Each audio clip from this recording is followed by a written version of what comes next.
आलोक मौर्य ने ज्योति मौर्य को पूरी अपनी शक्ति लगाकर लोन तक लेकर पढ़ाया लिखाया, लेकिन ज्योति मौर्य ने उन्हें धोखा दे दिया। यही इस समय ट्रेंड पर चारों तरफ चल रहा है। और धोखा दिया तो धोखा दिया, लोग कह रहे हैं कि उनके ऊपर दहेज का झूठा केस भी कर दिया है।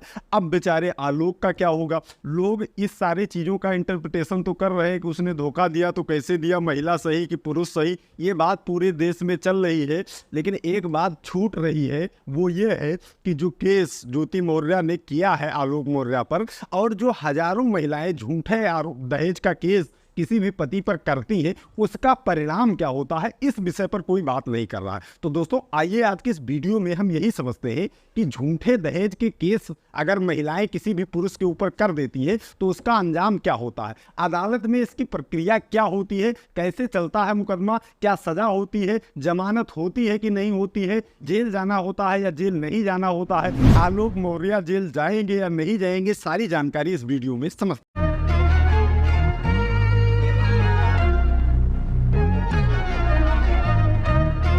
पहले तो आप स्पष्ट भाषा में समझिए, अगर कोई भी पति पत्नी है और उनमें अनबन हो जाती है, यानी साथ रहने का फैसला नहीं करते हैं, तो पत्नी का पहला कदम, पहला हथियार उनके घर वालों का और उस लड़की का यही होता है कि 498A का मुकदमा और 3/4 DP एक्ट यानी कि डाउरी प्रोटेक्शन एक्ट के अंतर्गत थाने में जाकर मुकदमा पंजीकृत करवाती है। उसके बाद दूसरी प्रक्रिया शुरू करती है। पहले तो यही है वो शुरू हुआ है, तो यही हुआ। अगर उन्होंने भी दहेज का केस किया है, इसकी पुष्टि नहीं है क्योंकि न्यायालय की कोई भी प्रमाणित प्रति मेरे पास नहीं है। न्यूज के हिसाब से ये है कि जो ज्योति मौर्य है उन्होंने आलोक मौर्य के ऊपर दहेज का केस कर दिया है, ये आरोप लगाकर कि इनके घर वाले 50 लाख रुपए और एक घर हमसे मांग रहे हैं। इस पर उन्होंने केस कर दिया। यही करती हैं सामान्य लड़कियां भी। सामान्य लड़कियां क्या करेंगी कि कह देंगी कि दहेज हमसे मांग रहे थे, हम दहेज की पूर्ति नहीं कर पाए मेरे घर वाले, इसीलिए हमें भगा दिया और हम अपने मायके चले आए। इस पर केस हो जाता।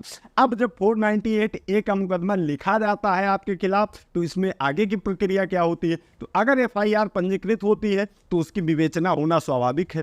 लेकिन इसमें एक चीज ये है, इसमें सुप्रीम कोर्ट का आदेश है कि जो भी 7 साल से कम सजा वाले जितने भी अपराध हैं, 7 साल तक की सजा वाले, यहाँ तक मान लीजिए जो अपराध है उनमें गिरफ्तारी नहीं होती है।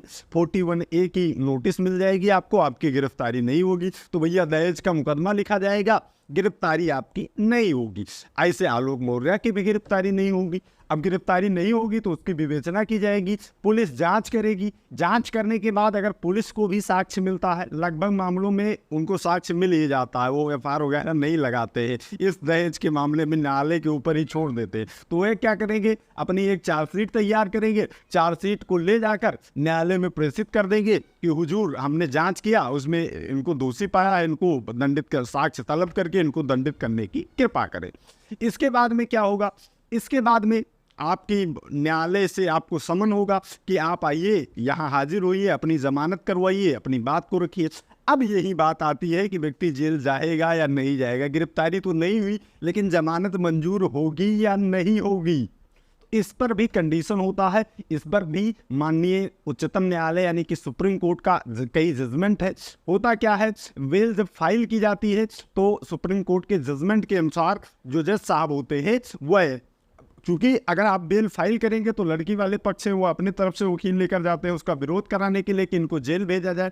तो होता क्या है, ज़्यादातर मामलों में जज साहब क्या करते हैं, एंट्रिम जमानत आपको दे देते हैं, यानी कि जब तक कि रेगुलर जमानत की सुनवाई नहीं होती है तब तक के लिए आपको जमानत पर रिहा किया जाता है। प्रत्येक तारीख पर आप आएंगे, फिर से सरेंडर करेंगे, अगर एंट्रिम बढ़वाएंगे तो बढ़वाया जाएगा, अगर रेगुलर की सुनवाई हो जाएगी तो आप रिलीज हो जाएंगे, यानी कि एंट्रिम आपकी जमानत कर देंगे। एंट्रिम जमानत करने के बाद क्या होता है, मामले को मीडिएशन में भेज दिया जाता है। हर जिले में एक मीडिएशन सेंटर होता है, सुलह समझौता वाला सेंटर, वहाँ मीडिएशन सेंटर में भेज दिया जाता है। वहाँ जो जाकर दोनों पति पत्नी को आमने सामने बैठाया जाता है, जैसे तित्तिर लड़ाया जाता था पहले, उसी तरह से तित्तिर लड़ाते हैं कि आप दोनों लोग अपनी अपनी बात कहिए और यहाँ से समझौता करके जाइए। अगर वहाँ दोनों लोग अपना गुस्सा निकाल के समझौता कर लेते हैं कि चलो कोई बात नहीं, हम तुम्हारे घर रहना चाहते हैं, तो समझौता वाला वहाँ से अगर आ जाएगा रिपोर्ट, तो यहाँ जब रेगुलर बेल की सुनवाई होगी तो जज साहब बेल दे देंगे।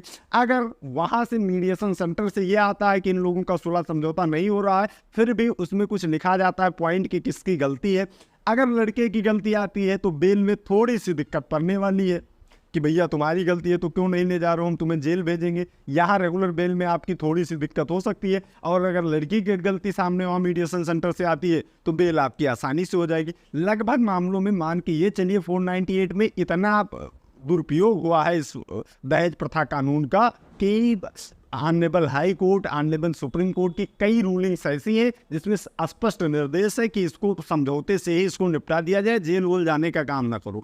तो इसमें ज़्यादातर मामलों में बेल मिल ही जाती है। अब जब जमानत हो जाएगी तो ट्रायल चलेगा, ट्रायल में सारे गवाह सबूत पेश किए जाएंगे और आपके तरफ से भी जो आपके सफाई साक्ष्य होंगे पेश किए जाएंगे। अगर आप दोषी पाए जाएंगे तो लास्ट में आपको सजा होगी, अगर आप दोषी नहीं पाएंगे तो आपको बाइज्जत बरी कर दिया जाएगा।